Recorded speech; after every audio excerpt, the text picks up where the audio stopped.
దేవుని నామమునకు మహిమ కలుగును గాక. ప్రభునందు ప్రియులరా, మన ప్రభువు రక్షకుడునైన క్రీస్తు యేసు పరిశుద్ధ నామములో మీ అందరికీ శుభములు. 4వ తేదీ ఫిబ్రవరి మాసము 2025 సంవత్సరం. ఈ రోజున దేవుడు నిన్ను ప్రేమించి నీకు ఇస్తున్న, నీతో చెప్పుతున్న ప్రేమ కావ్యము, నేను వారిని మనస్ఫూర్తిగా స్నేహించెదను. నేను వారిని మనస్ఫూర్తిగా స్నేహించెదను. హోషేయ గ్రంథము 14వ అధ్యాయం 4వ వచనం. వారు విశ్వాసఘాతకులు కాకుండా నేను వారిని గుణపరిచెదను. వారి మీదనున్న నా కోపము చల్లారెను. మనస్ఫూర్తిగా వారిని స్నేహించెదను. ఇది వాగ్దానం. 1. వారు విశ్వాసఘాతకులు కాకుండా నేను వారిని గుణపరిచెదను.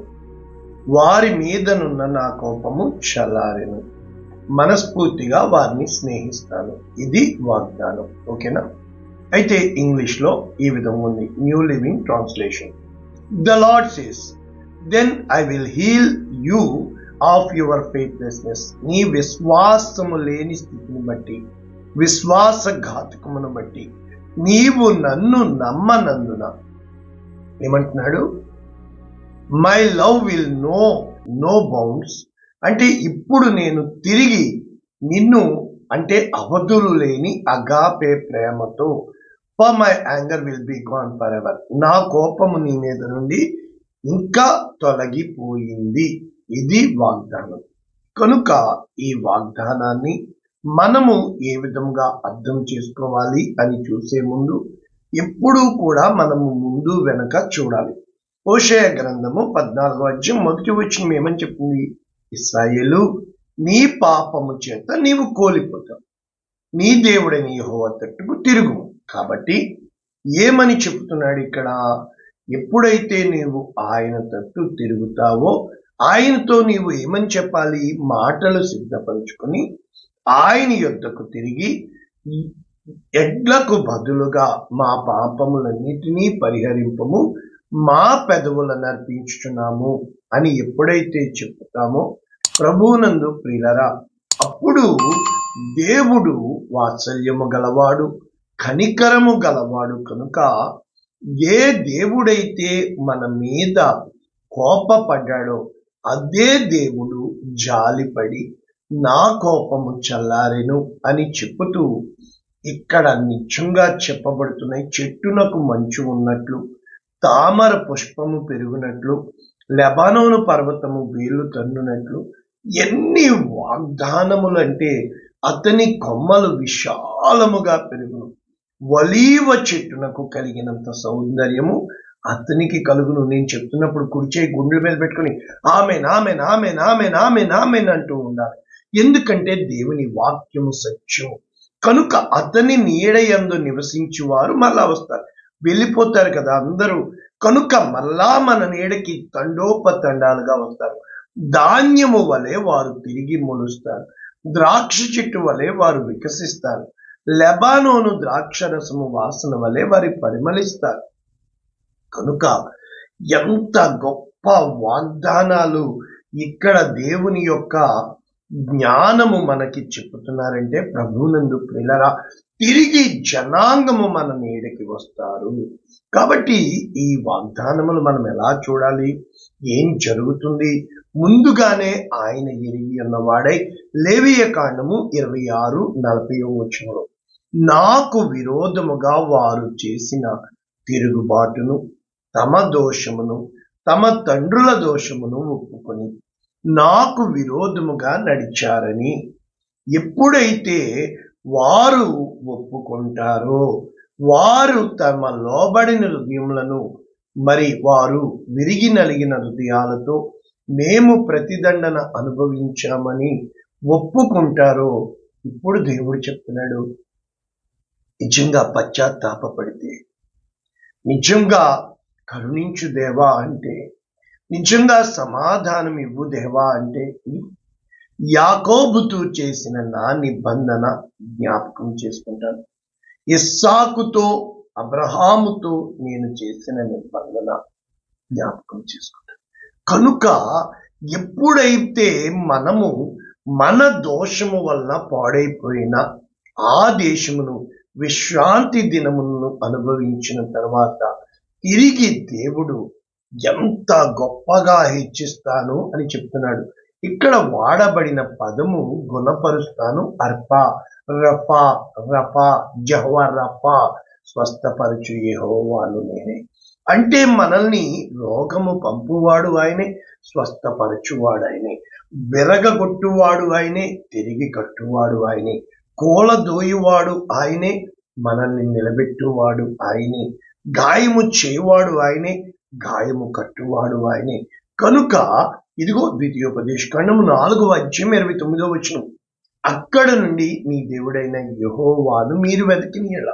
ఎప్పుడైతే మన జీవితాల్లో తప్పిపోతామో, ఎప్పుడైతే అన్ని ద్వారాలు మూసుకుపోతాయో, ఎప్పుడైతే మనుషులందరూ మనల్ని వదిలేస్తారో, నీ పూర్ణ హృదయముతో, నీ పూర్ణ ఆత్మతో వెతికినప్పుడు ఆయన నీకు ప్రత్యక్షమవుతాడు. కాబట్టి ఈ సంగతులన్నీ నీకు సంభవించిన తర్వాత నీకు బాధ కలుగునప్పుడు యెహోవా వైపు తిరిగి ఆయన మాట వినిన యెడల, మళ్ళా చెప్తున్నాడు, నీ దేవుడైన యెహోవా కనికరము గల దేవుడు కనుక నిన్ను చెయ్యి విడువడు, నిన్ను నాశనము చేయడు, తన పితరులు నీతో ప్రమాణం చేసిన నిబంధన మరిచిపోడు. చూసారా, చెయ్యి విడువడు, నిన్ను అంటే ఇక్కడ మనం ఏ విధంగా చూడొచ్చు ఆలోచించండి. ప్రభువునందు ప్రియులరా, దేవుని వాక్యము సత్యము, కనికరము కలిగిన దేవుడు కనుక చెయ్యి విడువడు, నాశనము చేయడు, నిబంధన మర్చిపోడు. ఎప్పుడైతే నిబంధన మరిచిపోడో నిన్ను నాశనానికి అప్పగించడు, నీ చెయ్యి విడిచిపెట్టడు. ఆయన తిరిగి నీ చెయ్యి పట్టుకుంటానంటున్నాడు. కనుక దేవుడు ఎంత గొప్ప దేవుడు మనకి ఇక్కడ తెలియపరచబడుతుంది. ఇంకా మనం కొంచెం ముందుకెళ్తే, అందుకనే యెషయా గ్రంథం 27:3 ఏమంటాడు తెలుసా, యెహోవా అను నేను దానిని కాపు చేయుచున్నాను, ప్రతి నిమిషమున నేను దానికి నీరు కట్టుచున్నాను, ఎవడునూ దాని మీదకి రాకుండానట్లు దివారాత్రము దాన్ని కాపాడుచున్నాను అని చెబుతూ, నా యందు కోపం లేదు. గచ్చ పొదలు, బలు రక్కసి చెట్లు ఒకవేళ ఉండిన ఎడల యుద్ధము చేయు వాని వలె నేను వాటిలోనికి ఒడిగా జొచ్చి వాటిని కాల్చివేయదు. కాబట్టి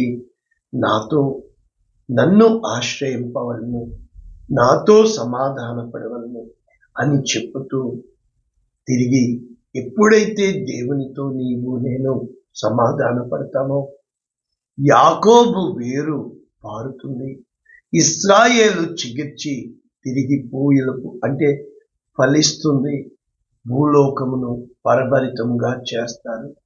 కాబట్టి ప్రభునందు ప్రియులరా, ఎప్పుడైతే మన జీవితాలలో ఇదిగో వాక్యాలే నేర్పిస్తున్నాను, గత కొన్ని రోజులుగా మళ్ళా ఈ ప్యాటర్న్ మార్చుకున్నాము. యెషయా గ్రంథం 32:13 నా జనుల భూమిలో ఆనందపురములోని ఆనంద గృహం. నిజంగా ముండ్లతో పొలం చేస్తాయి, బలు రక్కసి చెట్లు పెరుగుతాయి, కానీ ఆత్మ కుమ్మరింపబడు వరకు మనం విడిచిపెట్టబడిన స్థితిలోకి వెళ్ళిపోతాం. జన సమూహము గల పట్టణము విడవబడుతుంది, గుహలుగా ఉంటాయి, కానీ అవి ఎలాగైపోతాయంటే అడవగడిదలు, అరణ్యముగా మొత్తము పాడైపోతుంది. అయితే దేవుడు తిరిగి నీతిని సమాధానమును కలుగు చేసి గొప్ప కార్యాలు చేసి తిరిగి కడతాను అని ఇక్కడ వాగ్దానం చేస్తున్నాడు. ఇవే మాటలు ఇర్మియా గ్రంథము 3:21 ఆలకించుడి, చెట్లు లేని మెట్టల మీద ఒక స్వరము వినబడుచును. చూసారా, ఆలకించుడి, తాము దుర్మార్గులై తమ దేవుడైన యెహోవాను మరచిన దానిని బట్టి ఇశ్రాయేలీలు చేయు రోదన ధ్వని విజ్ఞాపన వినవచ్చు. ఎప్పుడైతే ప్రభునందు ప్రియులారా మనము దేవుని కొరకు చేయబడ్డామని, ఆయన మహిమ కొరకు తీయబడ్డామని, ఆయనకి ఇష్టమైన ప్రజలుగా ఉండాలని, ఆయన కొరకు ఘనమైన కార్యాలు చేయాలని, మనము ప్రతిష్ఠించబడిన జనాంగమని, మనము సమర్పణ చేసుకొని ఉన్నామని మనము గ్రహించగలుగుతాము. ఇది భ్రష్టులైన బిడ్డలారా, తిరిగి రండి. మీ అవిశ్వాసమును నేను బాగు చేసి, నీవే మా దేవుడవైన యెహోవావు, నీ యొద్దకే మేము వచ్చుచున్నాము అని ఎప్పుడైతే మనము మన జీవితాన్ని దేవునికి తిరిగి అర్పిస్తామో, దేవునికి సమర్పించుకుంటామో, ఇక్కడ దేవుడు ఎంత మంచివాడంటే, యెషయా గ్రంథం 57 నేను నిత్యము పోరాడువాడను కాను. నెంబర్ 1. ఎల్లప్పుడూ కోపించువాడను కాను. నెంబర్ 2. అలాగు ఉండిన ఎడల నా మూలముగా జీవాత్మ క్షీణించు, నేను పుట్టించిన నల్లు క్షీణించిపోదు. వారి లోభము వలన కలిగిన దోషమును బట్టి నేను ఆగ్రహపడి వారిని కొట్టి తిని, నా ముఖము నేను మరుగు చేసుకొని కోపించుకుని. అయితే తమకిష్టమైన మార్గమున వారు వెళ్ళిపోయారు. కానీ దేవుడే చెప్తున్నాడు, నేను వారి ప్రవర్తనను చూచుకుని వారిని స్వస్థపరుస్తాను, వారిని నడిపిస్తాను, వారిలో దుఃఖించు వారిని ఓదార్చుతాను, కృతజ్ఞతా బుద్ధి పుట్టిస్తాను, సమాధానమని చెప్పి నేనే వారిని స్వస్థపరుస్తాను. అయితే ఇప్పుడు మీకు అర్థమవుతుంది కదా, అంటే ఇన్ని గొప్ప వాక్యాలు, సాక్ష్యాలు నా జీవితంలో ఉంది. అయితే దేవుడు ఎవరిలో ఉంటాడో తెలుసా? మహాఘనుడు, మహోన్నతుడు, పరిశుద్ధుడు, నిత్య నివాసి. ఎక్కడుంటాడో తెలుసా? పరిశుద్ధమైన స్థలములలో, మహోన్నతమైన స్థలములో అయినా వినయము గల వారి ప్రాణమును ఉజ్జీవింపచేయటం, నలిగిన వారి ప్రాణమును ఉజ్జీవింపచేయటం, వినయము గలవారి యొద్ద, దీన మనస్సు గలవారి యొద్ద ఆయన ఉంటాడు. ఈ రోజున నీ జీవితంలో కష్టాలు వచ్చినాయి కదా, వాక్యాలు కంఠస్థం చెప్పలేదు నేను. వాక్యం ఎందుకు చెప్తాను? మనం ఏం పాపం చేశాము అని అడగండి. దేవుని యొక్క గొప్ప ప్రణాళిక మనల్ని హెచ్చించాలి అన్నప్పుడు కొన్ని లోయ అనుభవముల గుండా, కన్నీటి దారుల గుండా, చీకటి మార్గము గుండా దేవుడు నడిపిస్తాడు. దేవుడు నడిపించుచున్నప్పుడు, ఆయన చెక్కుతున్నప్పుడు కఠినమైన శ్రమలుగా మనకు అనిపిస్తాయి. అప్పటి వరకు మన నీడన ఉన్న వాళ్ళందరూ మనల్ని విడిచిపెట్టి వెళ్ళిపోతారు. ఎటు వెళ్ళాలో దిక్కుతోచక గుండెలు బాదుకుని ఏడ్చినా కూడా మనకి జవాబు రాదు. ఏ దిక్కునా కూడా జవాబు రాదు. అన్ని దిక్కులు మూసివేయబడతాయి. గుండె పగిలి ఏడ్చినా కూడా జవాబు రాదు. ప్రభునందు ప్రియమైన దేవుని బిడ్డ, నీ దేవుడు నమ్మదగినవాడు, నీ దేవుడు సత్యవంతుడు, నీ దేవుడు సమాధానమునకు కర్త, నీ దేవుడు నిన్ను విడిచిపెట్టాడు. ఏ రోజునైతే చిన్న మాట, ఆదాము అవ్వలు పాపం చేశారు కానీ నన్ను క్షమించు అన్న మాట అనకపోయారు. కయీను పాపం చేశాడు కానీ నన్ను క్షమించు అన్న మాట. సౌలు ఎన్నోసార్లు తన పాపమును, అవును నేను పాపము చేశాను అన్నాడు కానీ క్షమించమని దేవుణ్ణి వెతకలేదు. అయితే దావీదు ఎక్కువ పాపం చేశాడు కానీ అన్నిసార్లు వెల చెల్లించి కన్నీటితో విరిగి నలిగిన హృదయాలు, నీకిష్టమైన బలియాగాలని నిజంగా కీర్తన 51 కీర్తన 6:6 చూసినప్పుడు కన్నీళ్లతో నా పడక కొట్టుకుని పోవచ్చున్నది అని చెబుతూ, నా కన్నీళ్లు నీ బుద్ధిలో దాచి ఉంచావని చెప్తూ, నా సంచారములు నీ కవిలలో రాసి పెట్టి ఉంచావని చెప్తూ, అంటే ఎంతగా దావీదు దేవుని హృదయాన్ని ఎరిగిన వాడై, ఆయన చిత్తాన్ని గ్రహించిన వాడై. ప్రభునందు పిల్లరా, నా జీవితంలో నేను తరుమబడినప్పుడు నిజంగా నీవు అంతటి లేవు అయ్యగారు అన్న వాళ్ళు ముఖం చాటేశారు. నువ్వు తప్ప మాకు జీవితం లేదన్న వాళ్ళ దగ్గర రాలేదు. కనీసం ఫోన్ మోగిపోయింది. ఈరోజు ఇదిగో ఫోన్ నిత్యము బిజీ, తిరిగి అనేకమైన ఆ మెసేజ్లు, అనేకమైన ప్రేయర్, ప్రార్థన విజ్ఞాపనలు, అనేకమైన కార్యాలు నన్ను దేవుడు తిరిగి కట్టాడు. అయితే దేవుడు నాకు చెప్పింది, నేను నీ 4 గంటలుగా ఆశీర్వదించాను. అయితే నేను 4 గంటల లోయలోకి నేను వెళ్ళిపోయాను. ప్రభు నన్ను ప్రేరణ మనిషిని లక్ష్య పెట్టడు, మనుషుల్నే వాడుకుంటాడు. ఆ మనుషులే మనకు శత్రువులు అవుతారు, ఆ మనుషులే మనకి మిత్రులుగా అవుతారు. మనము పోరాడునది రక్త మాంసములతో కాదు కానీ, శరీరులతో కాదు కానీ, దురాత్మ సమూహములతో, వాయుమండల సంబంధి అయిన అధిపతితో. అందుకే ఎప్పుడైతే ప్రార్థనలో పెనుగులాడుతావో, ఎప్పుడైతే దేవుని సన్నిధిని సాగిలపడతావో, అయా నీవు బలిని కోరవు, కనికరమునే కోరుచున్నావు, నాకిచ్చిన వాగ్దానం ఎందుకు మరిచిపోయావు? వాగ్దానం చేసి నన్ను పిలచినవాడా, చేయి విడువకు ఊపిరాగే వరకు, నా చేయి విడువకు ఊపిరాగే వరకు, ఎడారులను నదులుగా చేయువాడవు, నదులను రహదారులుగా మార్చువాడవు, నీకే తెలియును నేను వెళ్ళు మార్గము.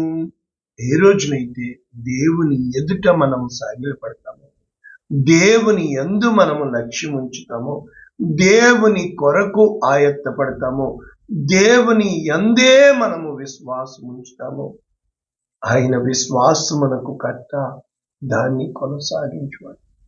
ఏ భేదము లేదు, అందరూ పాపము చేసి దేవుడు అనుగ్రహించు మహిమను పొందలేకపోవచ్చు.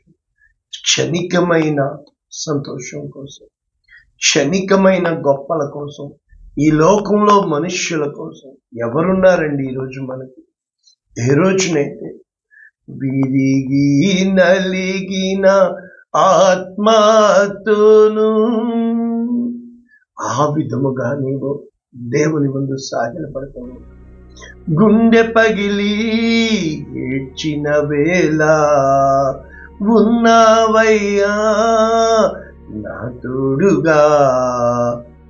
ఏ రోజునైతే మనం చెప్తాము, సమస్తము ఆయన మీద వేసుకుంటాడు, మన జీవితాన్ని యూటర్న్ తిట్టాడు. లోయలోంచి ఒక యోసేపుని గుంటలోంచి తీసి ఆ దేశానికే ఏలికగా పెట్టిన దేవుడు, ఒక దావీదును గొర్రెల దొడ్డిలోంచి తీసి దేశానికి మహారాజుగా చేసిన దేవుడు, ఒక మోషేని ఆ ఎడారిలోకి గొర్రెల మంద కాయడానికి పంపించబడిన మోషేని తిరిగి నాయకుడిగా నిలబెట్టిన దేవుడు. సమస్తము సాధ్యం, ఆయనకి అసాధ్యమైనది ఏది లేదు. ఆయన నిన్ను నిలబెడతాడు, నిన్ను కడతాడు. రా దేవుని దగ్గరికి, నువ్వు చేయవలసింది ఒకటే, శరణం నీ చరణం, శరణం నీ చరణం, ఇదిగో దేవా నా జీవితం, ఆపాదమస్తకం నీకంకితం. పరిశుద్ధుడా, ప్రేమ కలుగుతుంది. విత్తబడిన వాక్యమును నిదాలుగా దీవించును. నీవు స్నేహము చేసే దేవుడు, ప్రేమించే దేవుడు, హద్దులు లేని దేవుడవు. తల్లి మరిచిన గాని నీవు మరువవు, విడువవు, ఎడబాయవని సెలవిచ్చేదేవు. నచ్చుడని యేసు శ్రేష్టమైన నామమున వాక్యం వింటున్న ఒక్కొక్కరిని పేరు పేరు చొప్పున దీవిస్తున్నాము తండ్రి. ఆమేన్. God bless you all. దేవుడు మిమ్మల్ని దీవించుగాక. ఆమేన్.